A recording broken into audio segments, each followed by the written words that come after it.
Chez l'être humain, il subsiste une problématique. Il ne peut supporter trop de vérité.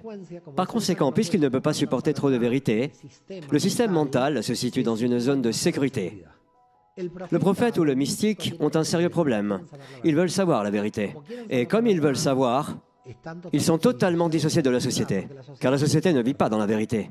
Elle vit dans un ténébreux système de protection. En conséquence, le mystique est comme un fou au milieu de la société. Il est incompris parce que la société est hypocritement faussée. Elle qualifie de fous ceux qui sont vraiment sains d'esprit. Or, c'est la société à être folle et transfère la folie à ceux qui voient la pureté. Je ne sais pas si tu me suis.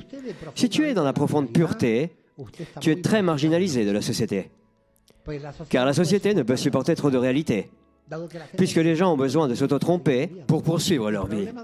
Le problème de la société est qu'elle ne peut pas se révéler ses propres tromperies. Maintenant, le mystique, si, en a besoin. Et s'il veut se connecter avec la divinité, le mystique doit se libérer du système d'auto-tromperie. Au moins ses propres.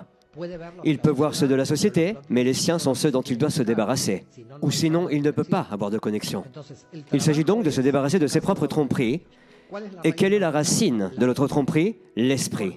Pourquoi l'esprit est-il destiné? Pour le système d'auto-tromperie ou bien pour la survie? Par conséquent, l'esprit humain me fait participer à toutes les tromperies pour ne pas s'échapper du système.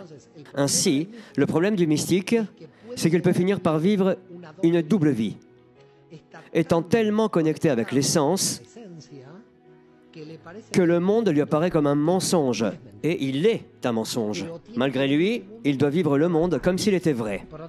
La vie du mystique est donc très compliquée, car il doit vivre un mensonge qu'il sait être un mensonge, alors qu'à l'intérieur, il faut vivre une vérité qu'il ne peut guère partager avec personne.